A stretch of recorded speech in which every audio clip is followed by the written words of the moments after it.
आज हम बात करेंगे एक ऐसे शख्स की जिसे 4 बार प्यार हुआ लेकिन शादी नहीं हुई। एक ऐसे शख्स की जिसका टाटा परिवार के साथ खून का रिश्ता नहीं है बल्कि ये तो गोद लिए हुए पुत्र हैं।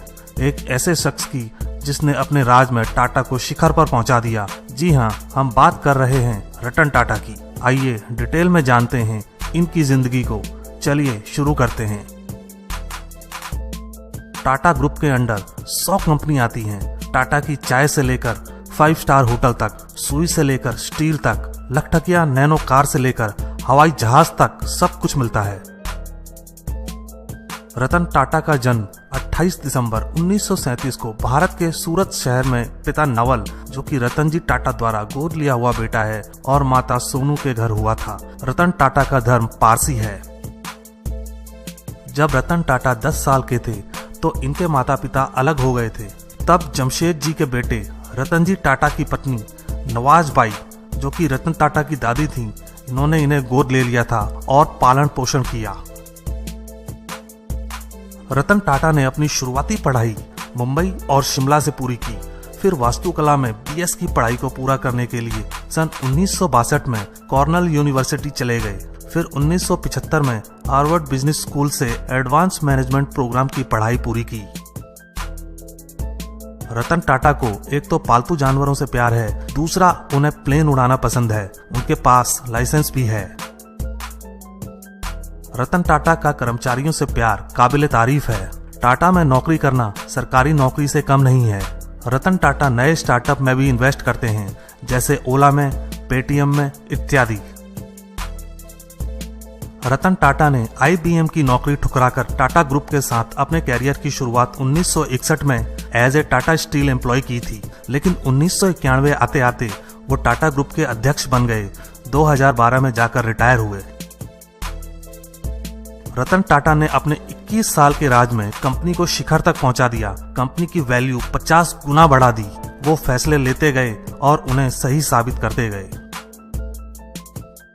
रतन टाटा को सन 2000 में पद्म भूषण, जो कि भारत का तीसरा सबसे बड़ा सम्मान है, और सन 2008 में पद्म विभूषण, जो कि भारत का दूसरा सबसे बड़ा सम्मान है, से नवाजा गया।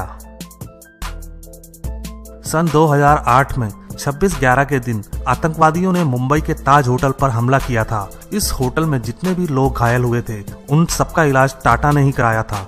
होटल के आसपास ठेला लगाने वाले जिन लोगों को नुकसान हुआ था उन सबकी मदद टाटा ने की। होटल जितने दिन तक बंद रहा, कर्मचारियों को उतने दिन की पूरी सैलरी दी गई थी। आपको बताते चलें कि मुंबई के ताज होटल का निर्माण टाटा कंपनी बनाने वाले जमशेद जी टाटा ने करवाया था। यह होटल 1903 में 4 करोड़ 21 लाख रुपए में बनकर तैयार हुआ था।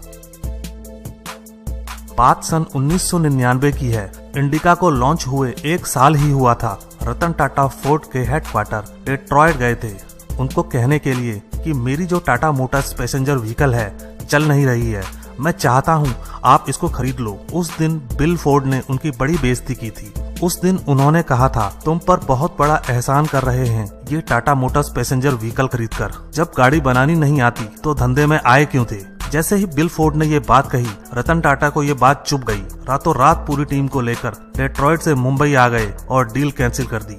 जिद्दी बन गए। टाटा मोटर्स पर अलग से टाइम स्पेंड किया। कुछ ही दिन बाद टाटा मोटर्स तो अच्छे से ग्रो करने लगा, लेकिन बिल फोर्ड की कंपनी घाटे में आ गई। 2009 में फोर्ड दिवालिया होने की कगार पर आ पहुंची तो टाटा ग्रुप ने उनको प्रपोजल भेजा कि हम तुम्हें खरीद लेते हैं। ठीक उसी तरह फोर्ड की पूरी टीम डेट्रॉयट से मुंबई आई और आकर बोले, आप हमारी जगुआर लैंड रोवर खरीदकर हम पर बहुत बड़ा एहसान कर रहे हैं। रतन टाटा ने बड़े प्रेम से 9,600 करोड़ में उनकी जगुआर लैंड रोवर खरीद ली। रतन टाटा को 4 बार प्यार हुआ लेकिन शादी नहीं हुई। एक बार तो उनकी शादी बस होने ही वाली थी। दरअसल रतन टाटा को अमेरिका में पढ़ाई के दौरान एक लड़की से प्यार हो गया। दोनों शादी के लिए तैयार भी हो गए।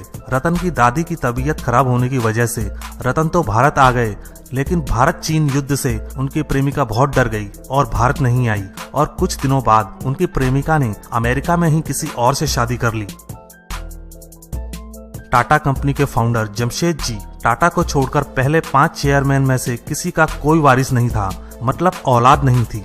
1887 में टाटा की स्थापना करने वाले जमशेद जी खुद चेयरमैन बने। 1904 में इनकी मौत हो गई। जमशेद जी के बेटे सर दोराबजी टाटा 1904 में चेयरमैन बने। 1932 में इनकी मौत हो गई। टाटा की कमान दी गई दोराबजी की बड़ी बहन के बेटे नौरोजी सकलतवाला को। 1938 में इनकी मौत हो गई। टाटा की कमान दी गई जमशेद जी के चचेरे भाई के बेटे JRD टाटा को। 1991 में ये रिटायर हो गए। कमान दी गई जमशेद जी के बेटे रतनजी टाटा द्वारा गोद लिए हुए नवल टाटा के पुत्र रतन टाटा को। 2012 में रतन टाटा रिटायर हुए। कमान दी गई रतन टाटा के सौतेले भाई के सगे साले साइरस मिस्त्री को। 2016 में मिस्त्री को कंपनी से निकाल दिया गया। अब कमान दी गई है नटराजन चंद्रशेखर को। ये था टाटा चेयरमैन का फैमिली ट्री। हो सकता है आपको एक बार देखने या सुनने से समझ में ना आया हो, कोई बात नहीं, इसे 2-3 बार समझिए। रतन टाटा भारत या दुनिया के सबसे अमीर आदमी क्यों नहीं है?